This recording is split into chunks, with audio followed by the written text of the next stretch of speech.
¿Sabías que miles de personas siguen viajando cada año hasta un pequeño templo perdido en la Huasteca Potosina, convencidas de que el hombre enterrado junto a ese altar fue asesinado por sus propios enemigos dentro de la iglesia? Durante más de 15 años esa versión ha circulado de boca en boca, en publicaciones virales y en vídeos que aseguran conocer la verdad oculta detrás de su muerte. Hoy vamos a contarte lo que realmente dicen los documentos, los periódicos de la época y quienes estuvieron ahí. Porque la historia real del padre Moisés Lárraga, el sacerdote que miles de mexicanos y latinoamericanos llegaron a llamar simplemente el padre Moy, es mucho más humana, más silenciosa, en cierto sentido, más perturbadora que cualquier teoría de conspiración. Si alguna vez te topaste con su nombre en redes sociales, si has visto las fotografías de las multitudes que llenaban estadios enteros para escucharlo, o si simplemente nunca habías oído hablar de él, quédate hasta el final,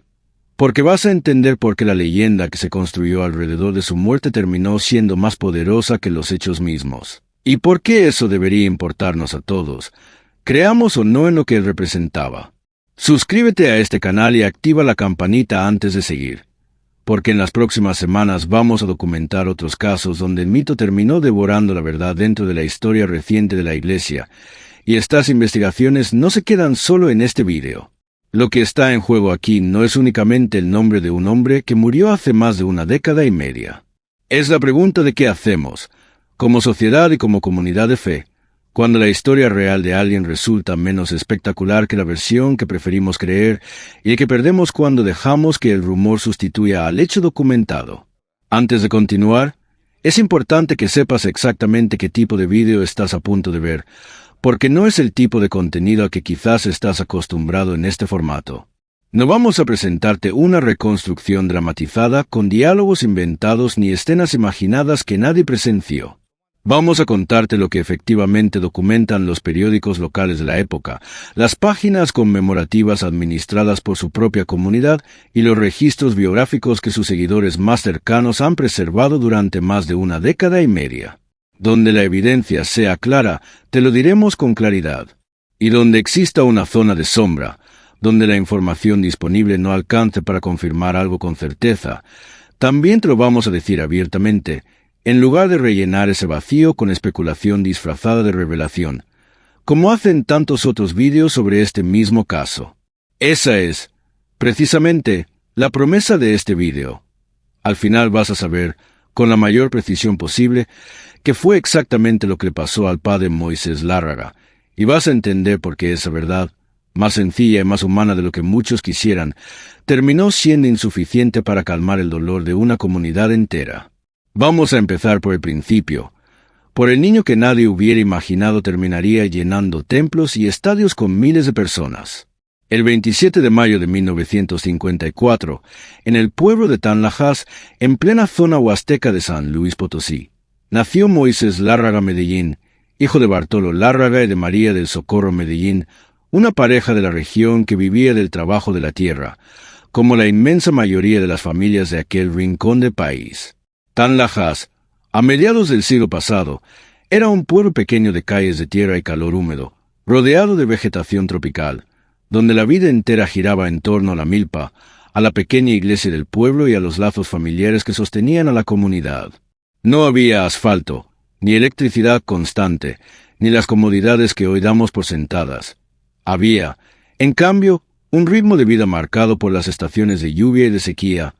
por las fiestas patronales y por una fe católica popular profundamente arraigada, transmitida de generación en generación casi sin necesidad de catequesis formal. En ese ambiente sencillo creció Moisés, el quinto de 6 hermanos. Sagrario, Elda, Rosalino, Rodolfo y Gregorio completaban la familia Lárraga Medellín. Desde niño mostró una inquietud que sus propios padres no supieron interpretar del todo al principio. Jugaba a ser sacerdote. No era un juego ocasional, sino algo constante, casi obsesivo para un niño de su edad. Improvisaba pequeños altares con piedras y trozos de tela, repetía gestos litúrgicos que había visto en misa, y buscaba cualquier pretexto para acompañar a los sacerdotes itinerantes que pasaban por la región en sus recorridos pastorales. Esos curas circuit que en aquella época debían atender varias comunidades dispersas con escasos recursos y largas distancias entre una capilla y otra. Bartolo y María del Socorro veían en su hijo algo distinto de sus otros hermanos,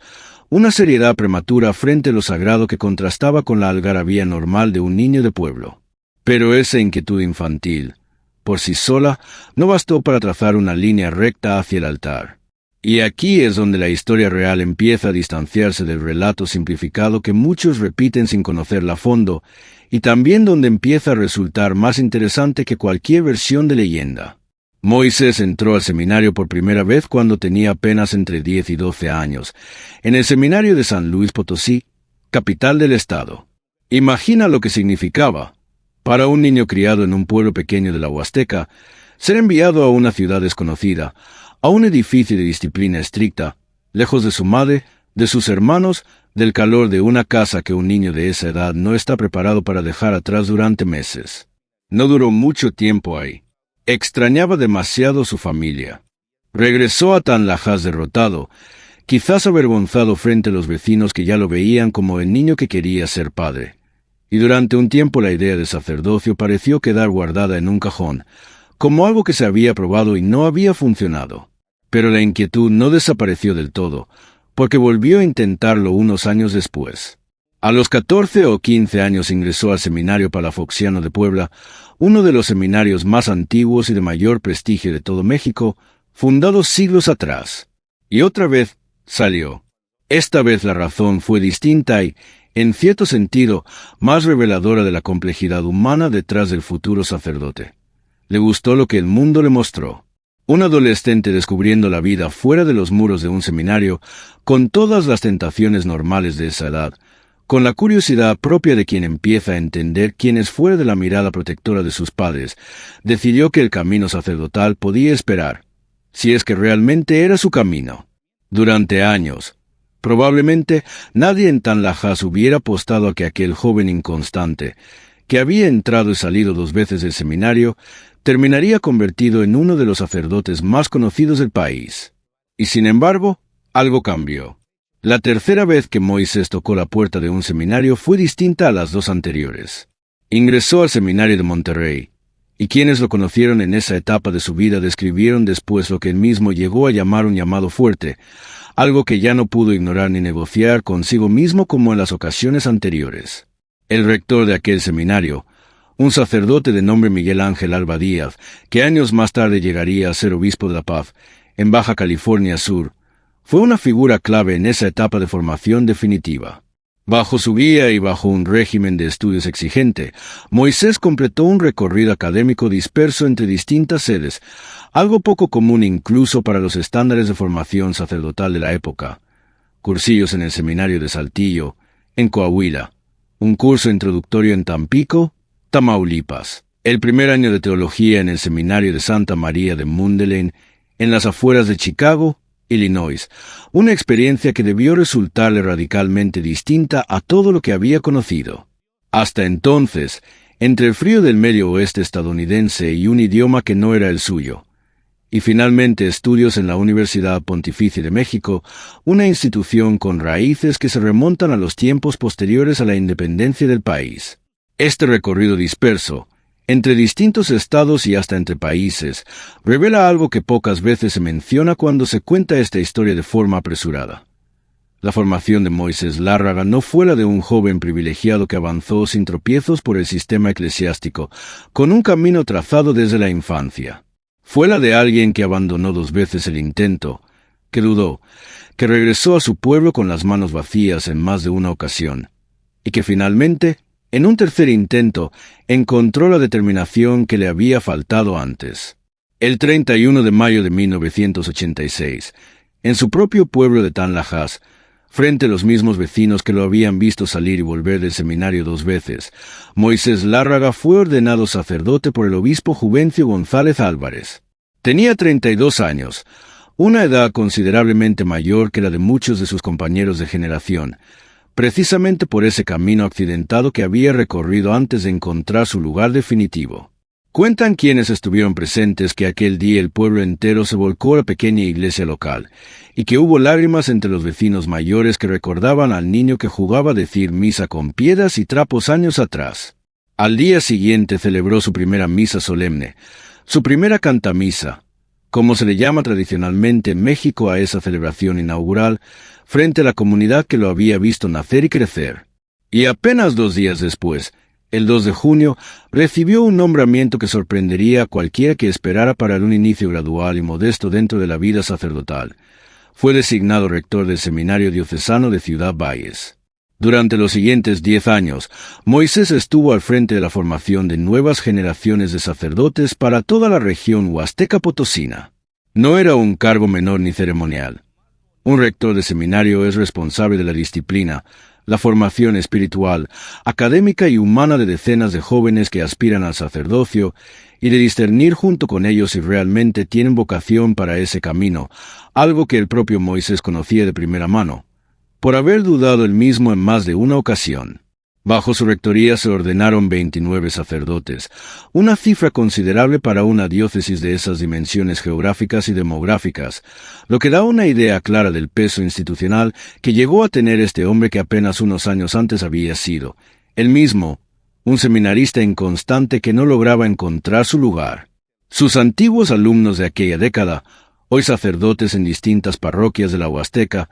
cargan consigo la formación que recibieron de un rector que, según se desprende de los propios registros biográficos difundidos por comunidades cercanas a él, insistía especialmente en la cercanía con la gente sencilla, en no perder de vista el origen humilde del que la mayoría de esos jóvenes provenía. La vida dentro de un seminario diocesano de aquella época, especialmente en una región con recursos limitados como la Huasteca Potosina de finales de los años 80, distaba mucho de cualquier idea romántica que pudiéramos hacernos hoy. Los seminaristas se levantaban antes del amanecer para la primera oración del día.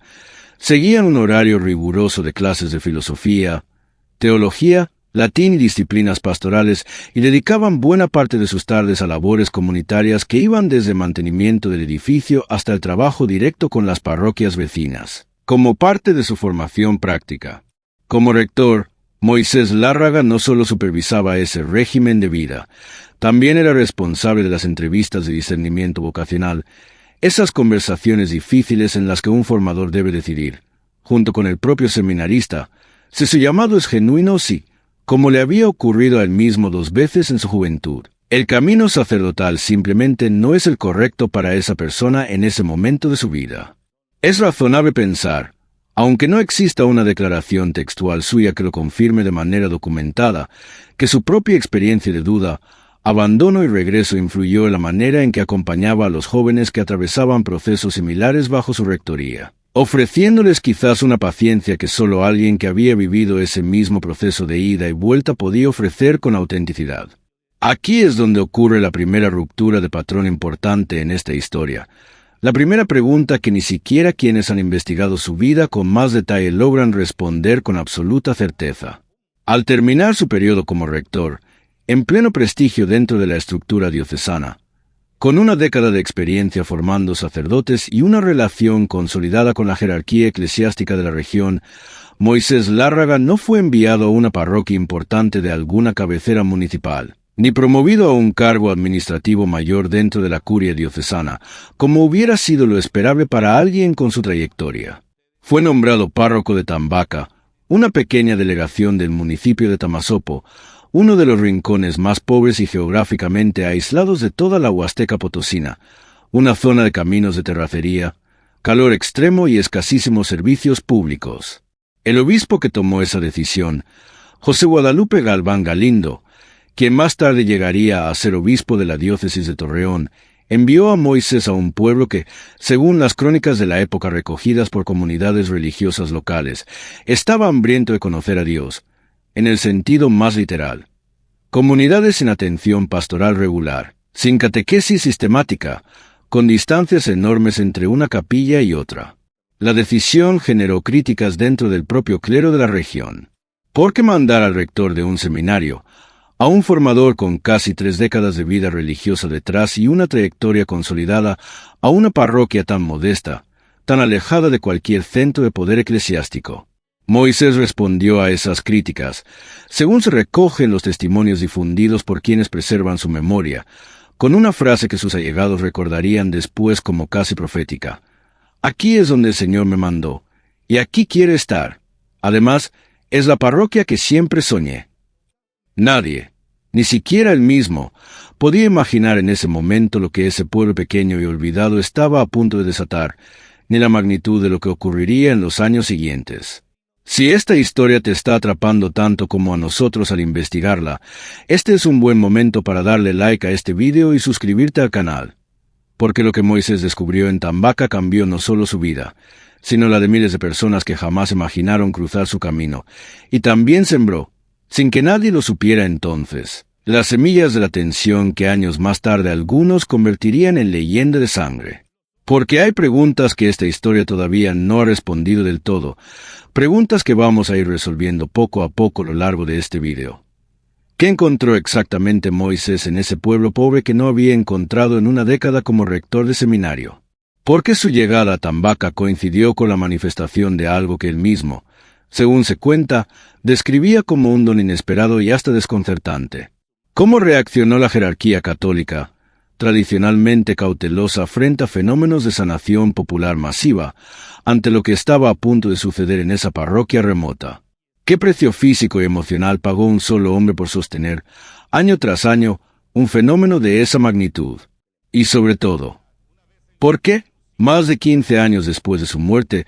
tanta gente sigue prefiriendo creer que lo asesinaron en lugar de aceptar la explicación médica que consta, sin ambigüedad, en los registros disponibles? Cuando Moisés Lárraga llegó a la parroquia de San José Obrero, en Tambaca, se encontró con una comunidad rural alejada de las principales vías de comunicación del Estado, donde la práctica religiosa cotidiana convivía con carencias materiales profundas.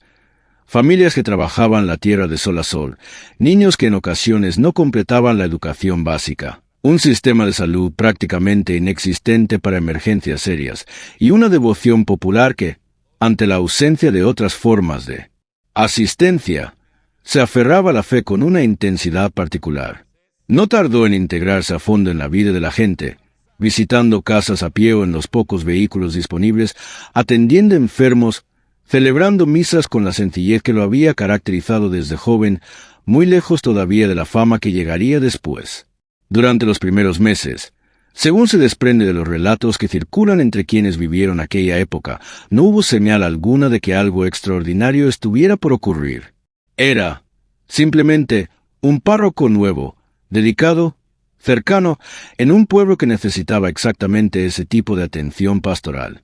Pero en algún momento de esos primeros años en Tambaca, algo comenzó a cambiar, de manera gradual, casi imperceptible al principio. Durante las misas, y especialmente durante los momentos de oración por los enfermos, un elemento habitual en la piedad popular católica de la región, la gente empezó a experimentar, y sobre todo a reportar, sanaciones que ellos mismos atribuían a la intercesión de Dios a través de la oración del Padre Moy. No hablamos de un fenómeno inventado de un día para otro ni de un rumor pasajero sin ninguna base social. Con el paso de los meses, la fama de estas curaciones se extendió más allá de Tambaca, más allá del municipio de Tamazopo, más allá incluso de los límites de San Luis Potosí. Empezaron a llegar personas de otros estados de México, atraídas por relatos que circulaban de boca en boca entre comunidades campesinas, redes familiares y parroquiales que en aquella época todavía dependían casi por completo de la palabra hablada para difundir noticias de este tipo. Después, con el tiempo, llegaron también visitantes de países de Centroamérica y de distintas naciones de Sudamérica. Se organizaron giras de sanación que llegaron a llenar estadios enteros, con miles de personas que viajaban durante horas, a veces días completos, para asistir a una misa dirigida por el sacerdote que la gente ya llamaba, con cariño y con una reverencia que a veces rozaba la devoción hacia un santo en vida, el Padre Moy. La transformación de Tambaca fue radical y ocurrió en un lapso de tiempo relativamente corto para la magnitud del cambio. Aquel pueblo pequeño y apartado, prácticamente desconocido fuera de su propia región, se convirtió en pocos años en un centro de peregrinación religiosa que atraía visitantes de todo el país y del extranjero, algo insólito para una comunidad de esas características geográficas y económicas. Políticos, artistas y figuras públicas de distintos ámbitos comenzaron a llegar hasta esa delegación remota, atraídos por los relatos de sanación que circulaban de boca en boca Más adelante, a través de videocasetes y grabaciones que la gente compartía entre comunidades enteras, mucho antes de que existieran las redes sociales tal como las conocemos hoy. Para dimensionar lo que significaba asistir a una de aquellas misas en los años de mayor auge, conviene imaginar la escena con cierto detalle.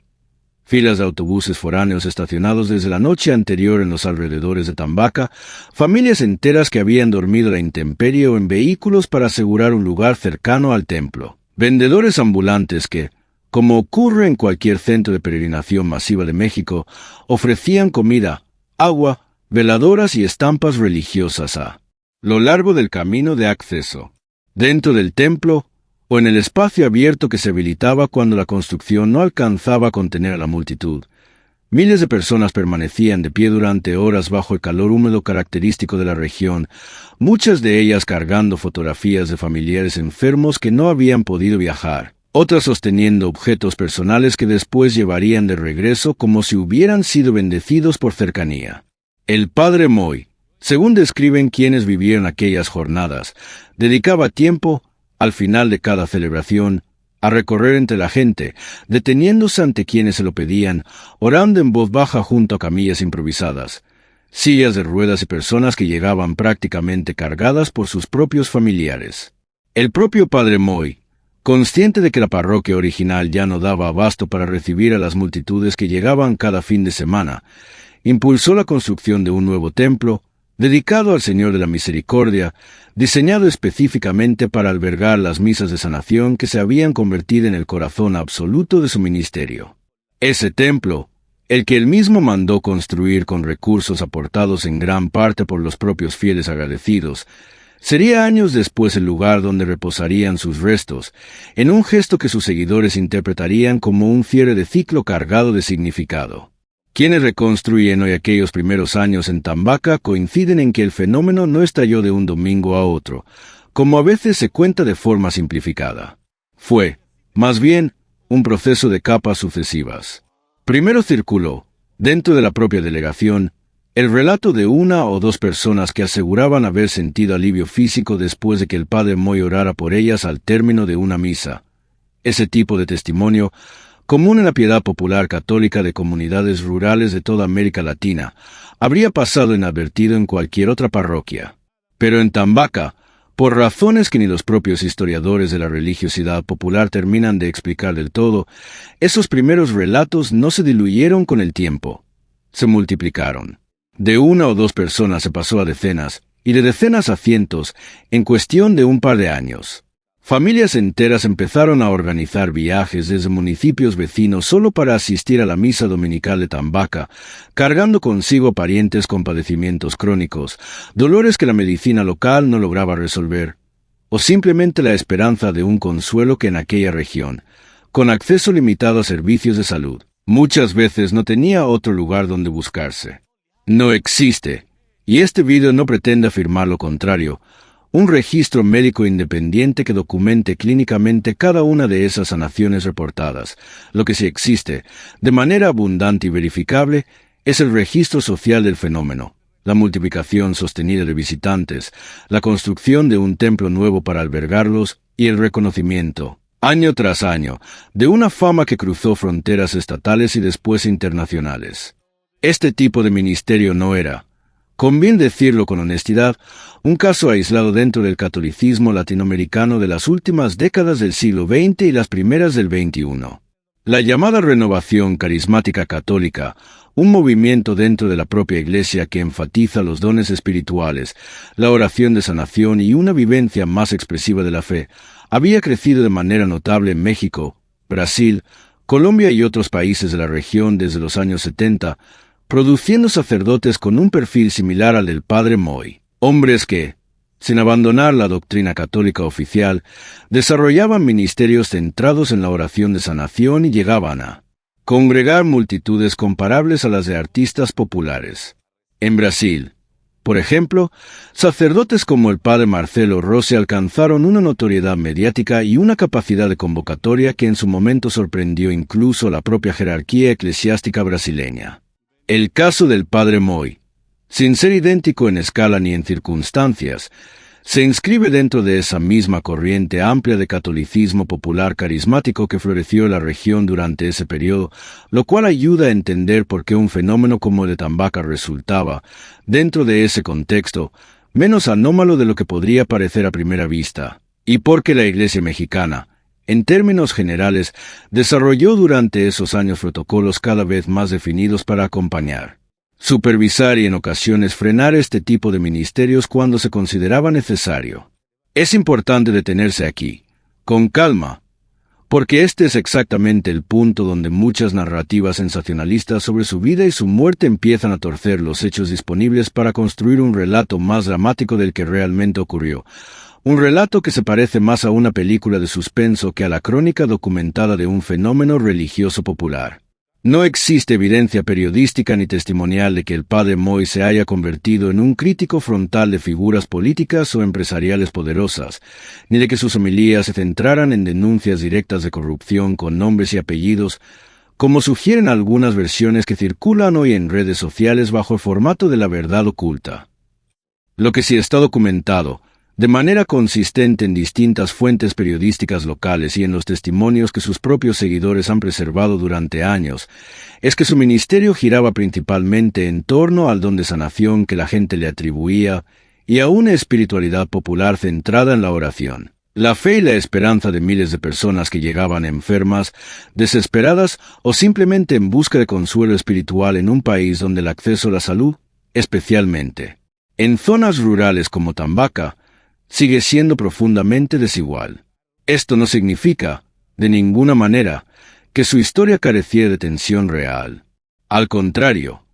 precisamente por la magnitud del fenómeno que se desató en aquella parroquia remota, comenzaron a surgir fricciones de un tipo distinto al que suele imaginar el público que llega a esta historia por primera vez, fricciones más silenciosas, más institucionales, pero no por eso menos reales ni menos relevantes para entender lo que finalmente ocurrió. Dentro de la propia estructura eclesiástica católica, los fenómenos de sanación popular masiva han generado, históricamente y en distintos países, cautela e incluso desconfianza por parte de las autoridades diocesanas. La Iglesia Católica, como institución global, mantiene protocolos relativamente estrictos para evaluar este tipo de manifestaciones extraordinarias, protocolos que buscan discernir entre lo que se considera auténtico dentro de la fe católica y lo que podría derivar en excesos, fraudes o desviaciones doctrinales que terminen dañando la credibilidad de la Iglesia ante la sociedad civil. No existe un registro público detallado, accesible para efectos de este video, sobre cómo se desarrolló específicamente la relación entre el padre Moy y la jerarquía diocesana durante los años de mayor auge de su ministerio en Tambaca. Pero sí es razonable y coherente con el funcionamiento habitual y bien documentado de la Iglesia Católica en casos similares en distintas partes del mundo, suponer que un fenómeno de la magnitud del que se desató en esa parroquia no pasó desapercibido, ni estuvo exento de cierta tensión interna dentro de la estructura eclesiástica que lo albergaba. Para entender mejor esta cautela institucional, resulta útil mencionar cómo funciona, en términos generales, el proceso mediante el cual la Iglesia Católica evalúa fenómenos de sanación o apariciones que generan devoción masiva. Casos como el de Lourdes, en Francia, o el de Fátima, en Portugal, pasaron por procesos de investigación eclesiástica que tomaron años, e incluso décadas, antes de recibir algún tipo de reconocimiento oficial, y muchos otros casos similares en distintas partes del mundo nunca llegaron a recibir ese reconocimiento, sin que eso implique necesariamente una condena de la experiencia religiosa vivida por los fieles involucrados. La Iglesia distingue, en su propio lenguaje canónico, entre lo que resulta digno de fe para efectos de la piedad popular y lo que constituye una verdad de fe obligatoria para todos los católicos, una distinción sutil pero importante que rara vez se explica cuando se habla de este tipo de fenómenos en redes sociales. No existe evidencia de que el caso del padre Moy haya sido sometido formalmente a un proceso de este tipo durante su vida, y tampoco de que la diócesis de Ciudad Valles haya emitido alguna vez un pronunciamiento oficial, ya fuera de aprobación o de rechazo, sobre la naturaleza de las sanaciones reportadas en Tambaca. Lo que sí es consistente con el funcionamiento habitual de la Iglesia es que, mientras no existiera un conflicto doctrinal evidente ni denuncias formales de fraude o abuso, un obispo tendía a permitir que este tipo de ministerios continuara, bajo cierta supervisión discreta, sin necesidad de una intervención pública que pudiera generar mayor controversia entre los fieles. Lo que sabemos con certeza, porque así consta en los registros disponibles, es que Moisés Lárraga continuó su ministerio en Tambaca durante años, respaldado, al menos de manera pública y oficial, por los obispos de la diócesis de Ciudad Valles, entre ellos Monseñor Roberto Octavio Balmori Cinta, quien llegaría a presidir la misa de cuerpo presente en su funeral años más tarde. Este respaldo público sostenido durante tanto tiempo es, en sí mismo, un dato relevante. Si hubiera existido una ruptura grave o un conflicto abierto entre el padre Moy y su diócesis, hubiera resultado sumamente difícil que un obispo presidiera personalmente su despedida final con las palabras de reconocimiento que efectivamente pronunció aquel día. Hay, además, una dimensión de esta historia que casi nunca aparece en los vídeos que circulan sobre el padre Moy, precisamente porque no tiene nada de espectacular. La dimensión familiar. Sus hermanos, Sagrario, Elda, Rosalino, Rodolfo y Gregorio, permanecieron durante toda su vida en la región huasteca, y según los propios registros biográficos que la comunidad ha preservado, la relación con su familia de origen nunca se interrumpió, a pesar de la distancia que imponía un ministerio cada vez más demandante. Sus padres, Bartolo y María del Socorro, vivieron para ver a su hijo convertido en una figura que había trascendido por completo los límites del pueblo donde lo habían visto nacer, algo que probablemente ninguno de los dos hubiera imaginado en 1954, cuando ese niño empezaba a jugar a decir misa con piedras y trapos en el patio de su casa. No existen registros públicos detallados sobre cómo vivió esa familia el crecimiento exponencial de la fama de Moisés, ni sobre las conversaciones privadas que seguramente tuvieron sobre el ritmo de vida que él había asumido. Pero sí sabemos, porque así lo documentan quienes preservan su memoria,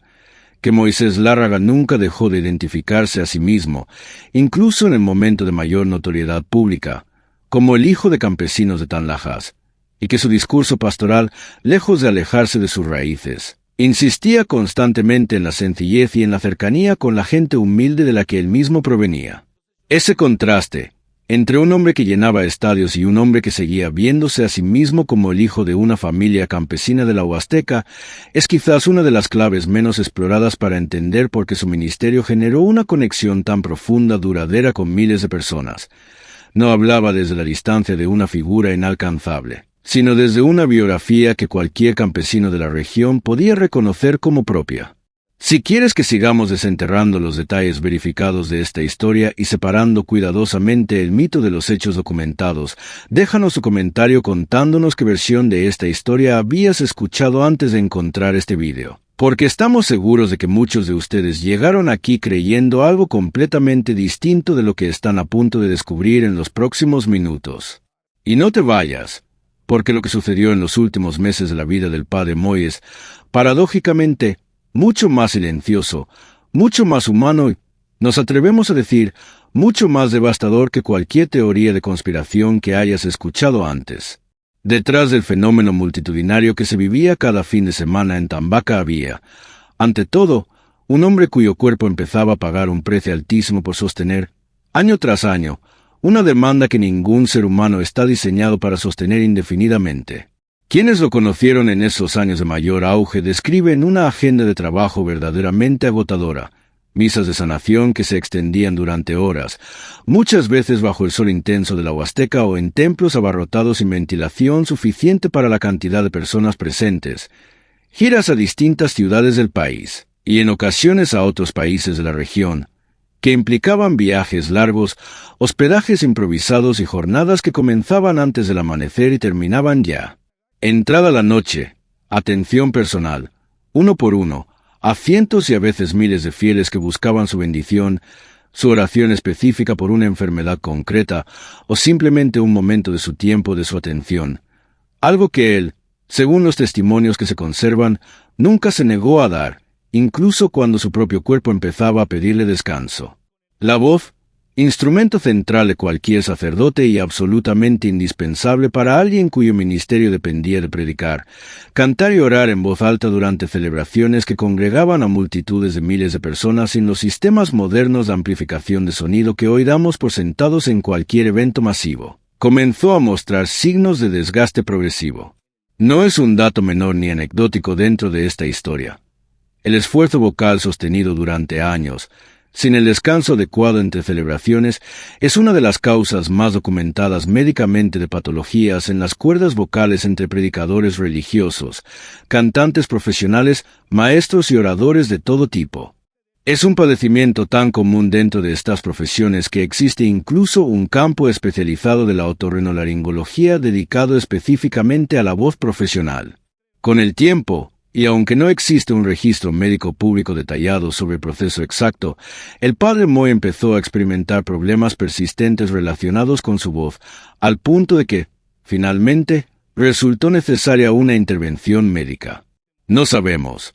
porque no existe evidencia documentada al respecto, si alguien cercano a él le advirtió con suficiente anticipación sobre la gravedad de ese desgaste, ni si él mismo, consciente del riesgo, decidió postergar el cuidado de su propia salud en favor de seguir atendiendo a las multitudes que cada fin de semana esperaban su presencia. Lo que sí podemos afirmar, con la información disponible, es que para el año 2008 la situación había llegado a un punto en el que ya no era posible seguir postergando una solución médica. Y aquí, precisamente en esta decisión aparentemente sencilla, aparentemente rutinaria, empieza el desenlace de esta historia. Hay algo más que vale la pena considerar sobre el estado interior de un hombre en la posición del padre Moy durante esos años finales, algo que no proviene de ningún testimonio específico sobre él, sino del patrón bien documentado que suelen atravesar quienes se convierten, casi sin buscarlo, en el centro de un fenómeno religioso masivo. La tradición espiritual católica, desde sus formadores más antiguos hasta los manuales contemporáneos de acompañamiento espiritual, advierte de manera constante sobre el riesgo de la soberbia espiritual, esa tentación sutil que puede aparecer en cualquier persona a la que miles atribuyen poderes extraordinarios. Un sacerdote formado, como lo fue Moisés, con años de disciplina seminarística y con la experiencia de haber sido el mismo rector responsable de discernir vocaciones ajenas, difícilmente podía ser ajeno a esa tensión interna. Por un lado, la responsabilidad pastoral de no defraudar a quienes viajaban durante días enteros con la esperanza puesta en su oración. Por otro, el riesgo, también documentado en la historia de la espiritualidad cristiana, de que la propia persona termine creyendo que el don proviene de sí misma y no de una fuente que la trasciende. No existe registro de que el padre Moy haya caído en ese riesgo. Al contrario, quienes reconstruyen su memoria insisten en su insistencia constante en atribuir cualquier sanación exclusivamente a Dios y nunca a sí mismo. Pero sostener esa humildad, año tras año, frente a multitudes que literalmente le suplicaban que los tocara, que orara específicamente por ellos,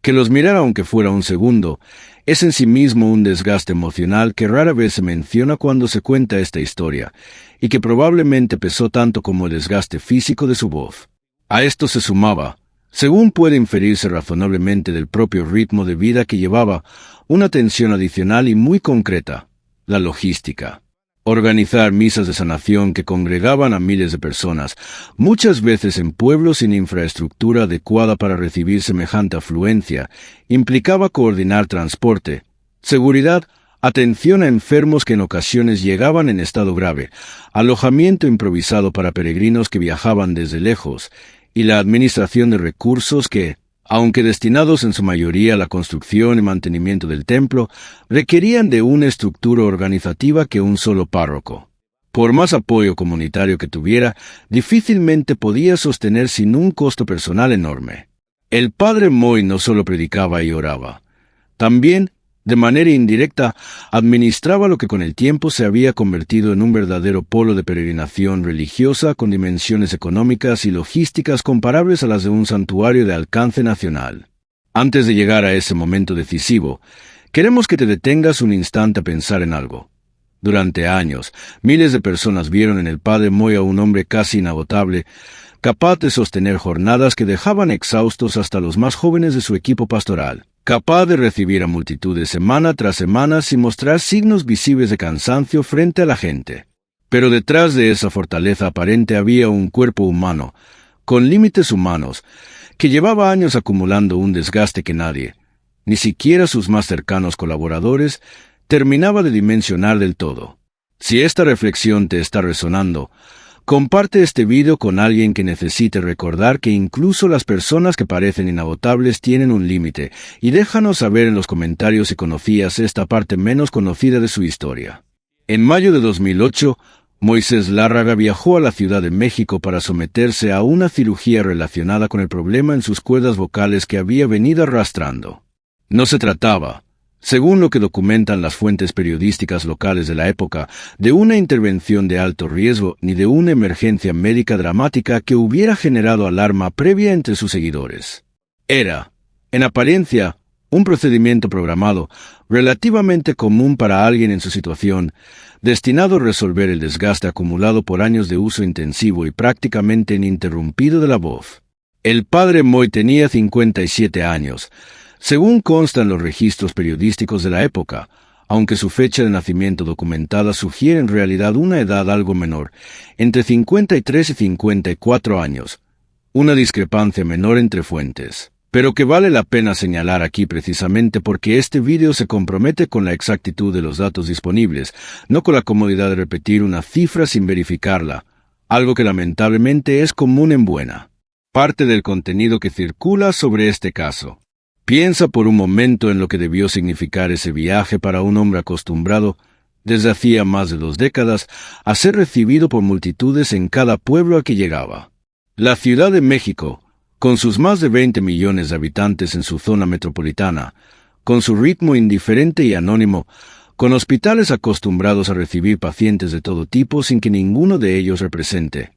Para el personal médico, más que un caso clínico a resolver, ofrecía un contraste radical frente a la vida que el padre Moy llevaba en la Huasteca. Ahí, en la capital, no era el padre Moy que sanaba multitudes.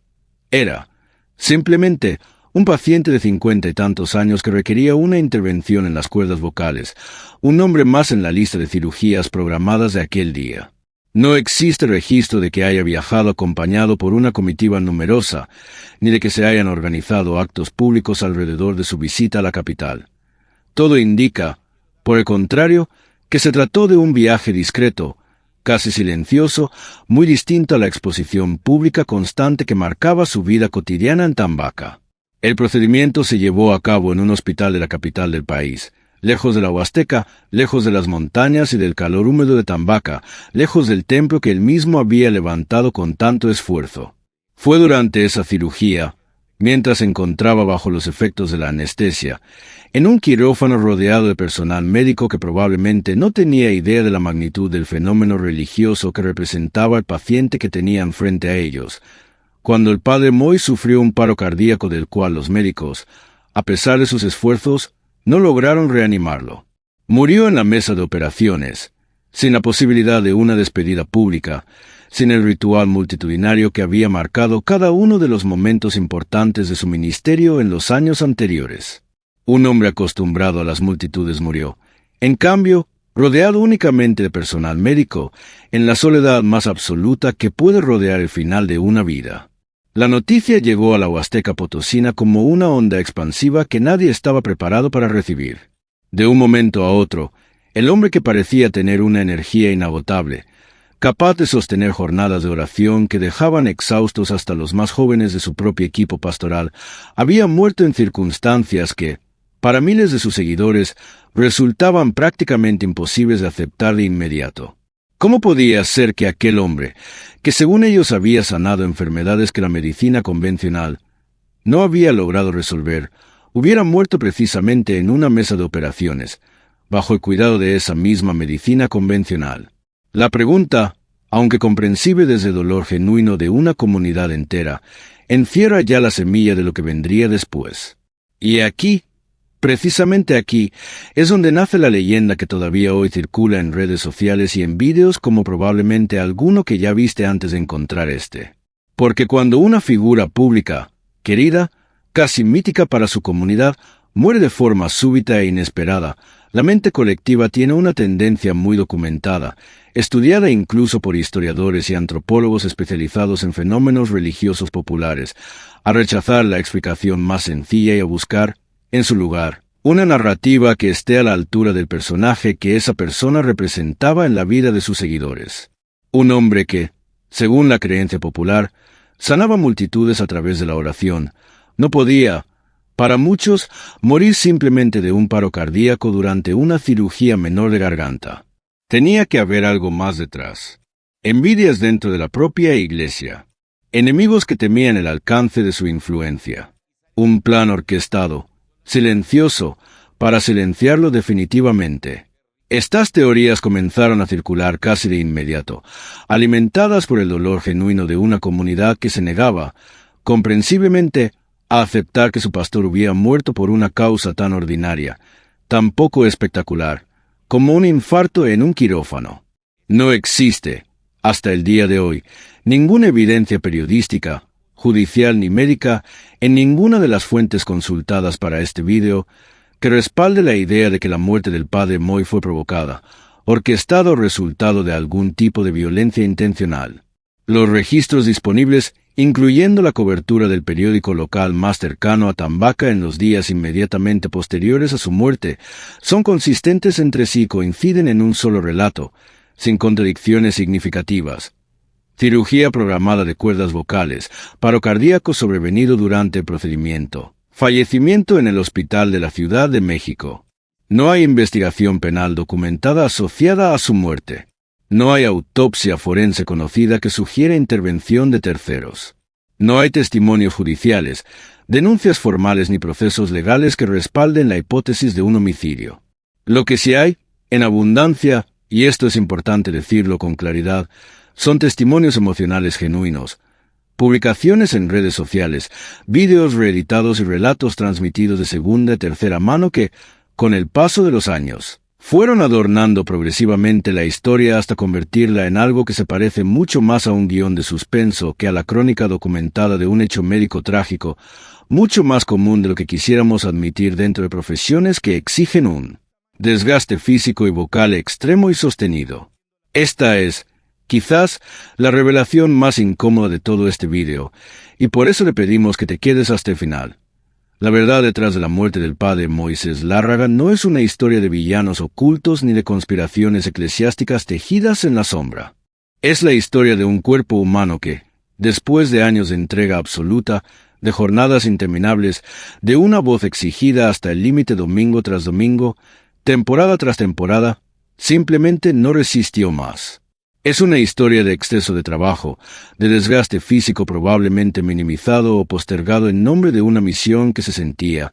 para él y para quienes lo rodeaban, más grande que la vida misma. Y sin embargo, para muchos, esa verdad resulta insuficiente, casi decepcionante, frente a la magnitud del personaje que el padre Moy había llegado a representar en la memoria colectiva de sus seguidores durante los años de mayor auge de su ministerio. Antes de continuar hacia lo que sucedió después de su muerte, hacia el funeral multitudinario que convirtió a Tambaca en el centro de atención de toda la región,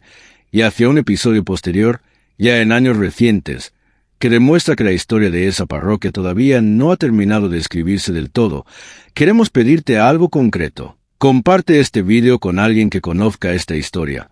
porque probablemente conoces solo la versión distorsionada, la que circula en videocasetes, reeditados y en publicaciones virales sin ninguna fuente verificable detrás. Ayúdanos a que la versión documentada llegue tan lejos como llegó, durante años, el mito. El funeral del padre Moy, celebrado el 18 de mayo de 2008, apenas un día después de su muerte, se convirtió en uno de los eventos multitudinarios más grandes que la región de Tamazopo hubiera presenciado jamás hasta ese momento. Más de 60 autobuses, según reportó el periódico local de la zona en su edición de aquellos días, se concentraron para trasladar a fieles desde distintas partes del país, junto con cientos de vehículos particulares conducidos por la propia población católica que quiso, a como diera lugar, despedir a su sacerdote. Centenares de arreglos florales y veladoras cubrieron por completo el templo del Señor de la Misericordia, ese mismo edificio que el padre Moy había impulsado construir años atrás para albergar las misas de sanación que definieron la etapa central de su ministerio. La celebración eucarística de Acción de Gracias comenzó pasadas las 4 de la tarde y fue presidida personalmente por Monseñor Roberto Octavio Balmori Cinta, entonces obispo de la diócesis de Ciudad Valles. En su homilía, el obispo señaló que aquel día resultaba especialmente significativo porque, apenas 8 días después del domingo de Pentecostés, se estaría entregando a Dios el cuerpo y el alma del sacerdote fallecido, y aprovechó el momento para pedir a los presentes que siguieran el ejemplo del párroco de Tambaca, poniendo a Dios en el centro absoluto de sus vidas, tal como él, según sus propias palabras, solo podía revelar su intimidad a quien decidía hacerlo. Pasadas las 6 de la tarde de ese mismo día, comenzó la sepultura. El cuerpo del padre Moy fue enterrado en el lado izquierdo del altar del templo que él mismo había mandado construir, en un gesto profundamente simbólico que sus seguidores interpretaron, casi de inmediato, como el cierre de un círculo perfecto. El hombre que había levantado ese espacio para que miles de personas encontraran sanación y consuelo terminaría descansando dentro de sus propios muros, para siempre acompañado por quienes seguirían llegando a orar durante generaciones. Sacerdotes y diáconos de distintos estados de la República Mexicana asistieron a la ceremonia, junto con miles de fieles que entonaron cantos y oraciones hasta bien entrada la noche, en una vigilia colectiva que combinó, según describen las crónicas de aquellos días, lágrimas desgarradoras con momentos de auténtica celebración de una vida entregada al servicio de los demás. La imagen que quedó grabada en la memoria colectiva de la región no fue la de un crimen sin resolver ni la de una comunidad exigiendo justicia por un asesinato, sino la de una comunidad entera, unida en un duelo profundo y genuino, despidiendo a un hombre que, para bien o para mal, había cambiado radicalmente la vida de ese rincón antes olvidado de la Huasteca Potosina. Resulta revelador, además, detenerse en un detalle que las crónicas de aquellos días registraron con cierta atención. Entre quienes acudieron a despedirlo no solo había campesinos y familias humildes de comunidades vecinas, sino también sacerdotes formados por él durante su década como rector del seminario de Ciudad Valles, algunos de los 29 que había acompañado en su propio camino hacia el sacerdocio. Para ellos, aquel funeral no representaba únicamente la despedida de una figura pública admirada a la distancia, sino la pérdida de quien los había guiado personalmente en los años más determinantes de su propia vocación, el hombre que en su momento había discernido junto a cada uno de ellos si el camino sacerdotal era, efectivamente, el suyo. Esa doble dimensión, la del sanador reconocido por multitudes y la del formador reconocido por sus propios discípulos convertidos en sacerdotes, rara vez aparece junta en los relatos que circulan sobre su vida, que tienden a concentrarse casi exclusivamente en el fenómeno de Tambaca y a dejar de lado la década completa que precedió a ese fenómeno. En los años siguientes a su muerte, el fenómeno alrededor de la figura del padre Moy no desapareció ni se diluyó con el tiempo, como suele ocurrir con la mayoría de las devociones populares ligadas a una sola persona. Al contrario, se transformó y, en cierto sentido, se consolidó de manera todavía más profunda. Su tumba en el templo de Tambaca se convirtió en un punto de peregrinación permanente, con visitantes que llegan hasta el día de hoy a orar junto a su sepultura, convencidos de que su intercesión desde la eternidad sigue teniendo el mismo poder que atribuían a sus oraciones cuando todavía estaba en vida. Páginas dedicadas por completo a su memoria proliferaron en redes sociales a lo largo de los años, algunas administradas por familiares y allegados directos, otras por seguidores que nunca llegaron a conocerlo personalmente, pero que crecieron escuchando testimonios de sanación transmitidos de generación en generación,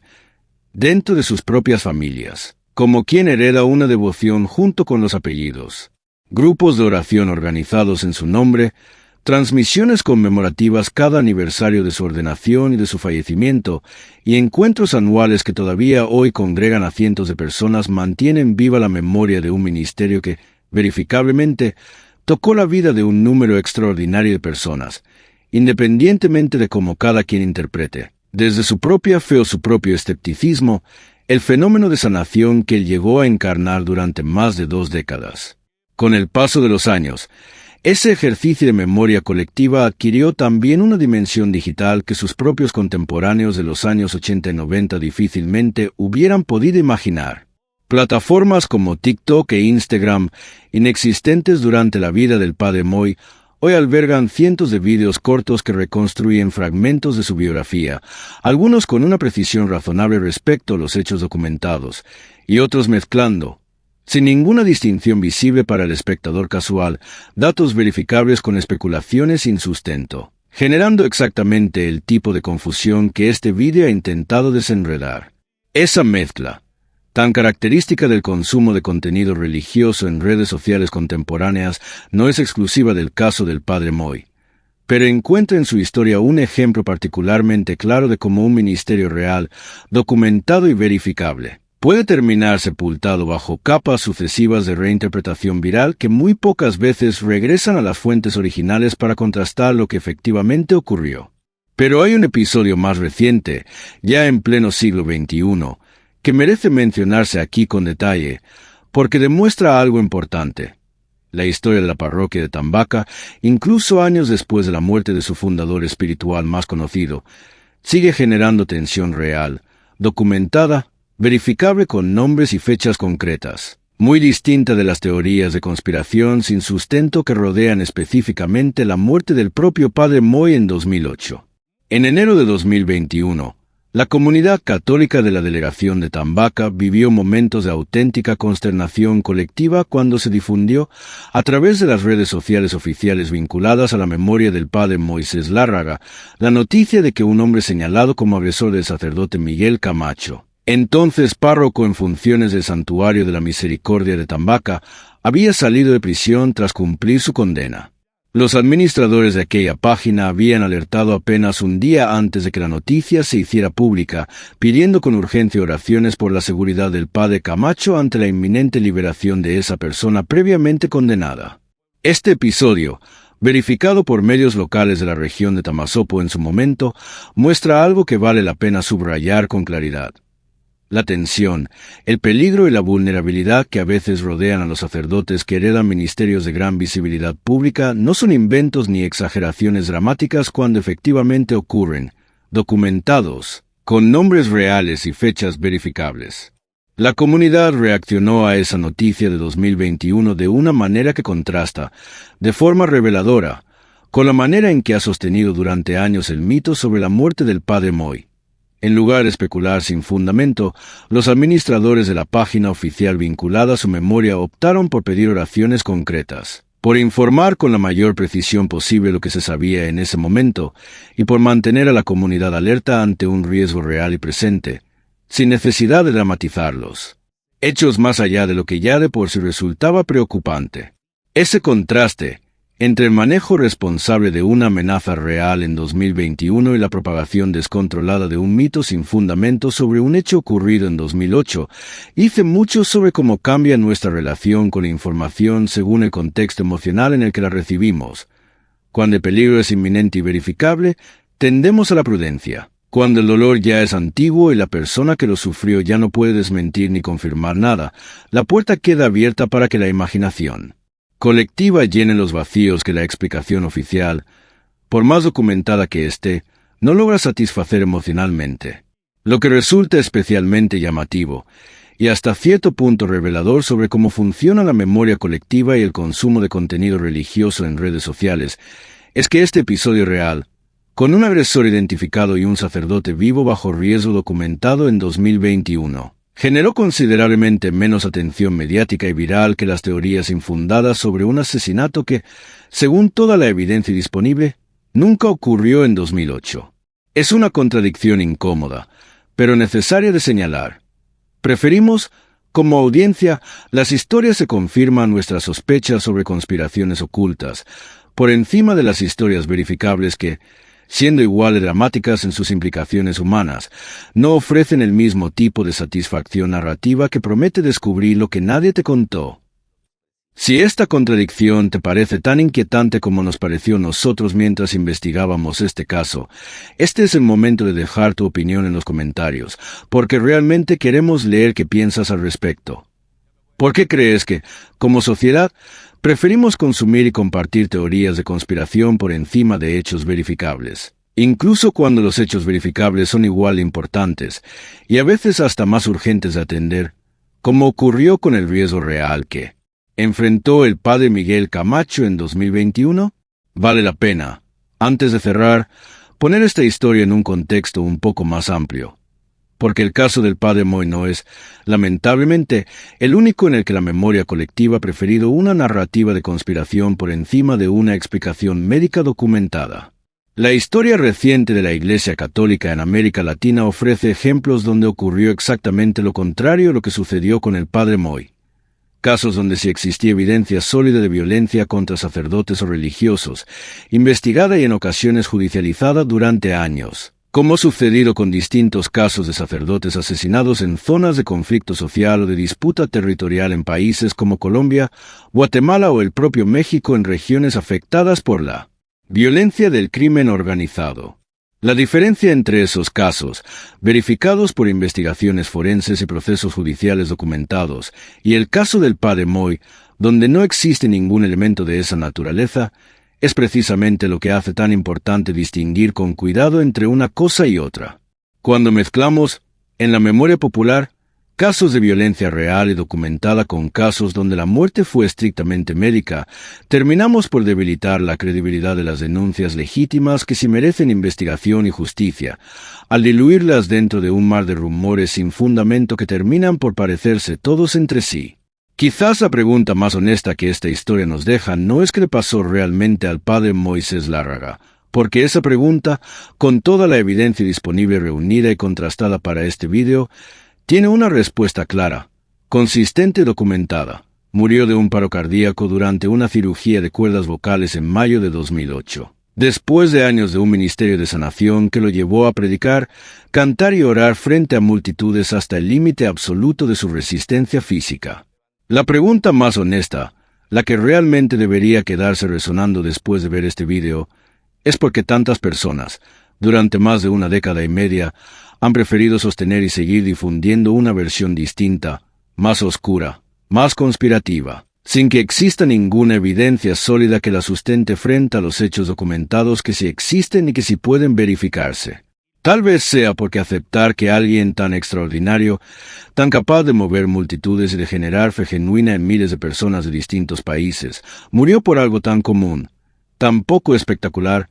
como el agotamiento físico acumulado durante años. Resulta de alguna manera más difícil de asimilar emocionalmente que imaginar una trama de villanos ocultos actuando en la sombra. Tal vez porque las historias de mártires y conspiraciones ofrecen una estructura narrativa clara, un enfrentamiento nítido entre el bien y el mal, que la realidad médica, fría, silenciosa y profundamente humana, simplemente no puede ofrecerle a quienes necesitan darle sentido a una pérdida tan grande. Lo cierto, lo que queda después de contrastar cada fuente disponible, es que Moisés Lárraga, el niño de Tanlajas que abandonó el seminario 2 veces antes de encontrar su vocación definitiva en un tercer intento, el rector que formó a 29 sacerdotes antes de ser enviado a un pueblo pobre y prácticamente olvidado por el resto del país, el hombre que convirtió una parroquia rural remota en un centro de peregrinación que llegó a cruzar fronteras internacionales, dejó una huella real, medible en la vida de miles de personas y perfectamente documentada, en México y en distintos países de América Latina. Esa huella no necesita ser adornada con teorías de conspiración sin fundamento para resultar significativa. Al contrario, quizás la manera más justa, más respetuosa y más honesta de honrar su memoria, y la de todas las personas que encontraron consuelo, esperanza o sanación en su ministerio a lo largo de más de 2 décadas, sea contar su historia exactamente tal como ocurrió, con toda su complejidad humana, con sus contradicciones, con sus dudas juveniles y su entrega final, sin necesidad de convertirlo artificialmente en mártir de una conspiración que, según toda la evidencia disponible, nunca existió. Hoy, más de 15 años después de aquel mes de mayo de 2008, el Templo del Señor de la Misericordia en Tambaca sigue recibiendo visitantes con una regularidad que sorprendería a cualquiera que piense que las devociones populares se apagan con el paso del tiempo. Cada aniversario de su fallecimiento, comunidades enteras de distintos puntos de San Luis Potosí de estados vecinos organizan traslados hacia esa pequeña delegación de Tamazopo, replicando, a menor escala, las caravanas de autobuses que definieron su funeral en 2008. Las nuevas generaciones que nacieron después de su muerte y que jamás llegaron a escuchar su voz en persona ni a presenciar una de sus misas de sanación, heredan su historia a través de los relatos de padres y abuelos, a través de grabaciones que circulan todavía en formatos digitales, y a través de una memoria oral que, como toda memoria transmitida de generación en generación, corre el riesgo constante de ir alejándose progresivamente de los hechos documentados en favor de la versión más impactante, más fácil de recordar y de repetir. Ese es, precisamente, el riesgo que este vídeo ha intentado contrarrestar. No negar la importancia real que tuvo el padre Moy en la vida de miles de personas, sin insistir en que esa importancia no necesita ningún adorno de conspiración para sostenerse por sí sola. Antes de cerrar este vídeo, queremos invitarte a que sigas apoyando este canal si crees que este tipo de investigaciones, que se toman el tiempo de separar cuidadosamente el hecho documentado del mito viral, merecen existir en un espacio digital, donde tanta desinformación circula sin ningún control ni verificación previa. Dale like a este video si llegaste hasta aquí, compártelo con quien conozca alguna versión distinta de esta historia, y suscríbete al canal si quieres acompañarnos en las próximas investigaciones donde vamos a seguir aplicando exactamente el mismo rigor a otros casos similares dentro del mundo religioso latinoamericano. Y antes de irte, déjanos en los comentarios. ¿Conocías la verdadera causa de la muerte del padre Moy antes de este video, o también habías escuchado, como tantos otros, la versión de la conspiración que circula desde hace años? Nos encantaría leer tu respuesta con calma. Y quién sabe, quizás tu comentario nos lleve directamente a investigar la próxima historia que la memoria colectiva ha distorsionado durante años, sin que nadie se haya tomado realmente el tiempo de verificarla a fondo. Y si después de todo lo que has visto en este vídeo te quedas con una sola idea, que sea esta: la fe de miles de personas en el don del padre Moy, la gratitud de quienes sintieron alivio en su presencia, el peso real que tuvo su ministerio en una región históricamente olvidada por el resto del país. Todo eso permanece exactamente igual de válido y de significativo se explique su muerte como una conspiración como lo que efectivamente fue, un paro cardíaco durante una cirugía de rutina. La verdad documentada no le resta nada a lo que él representó en vida. Lo único que hace es devolvernos, a quienes llegamos a esta historia años después, la posibilidad de admirar a un hombre real, con una biografía real, con dudas reales de juventud y una entrega real hasta el último día, en lugar de admirar a un personaje de leyenda que, por más atractivo que resulte para un vídeo, nunca existió tal como se ha contado. ¿Tú qué prefieres recordar? ¿Al mártir de la leyenda o al hombre real que existió? Déjanoslo saber ahí abajo, en los comentarios, y gracias por acompañarnos hasta el final de esta historia.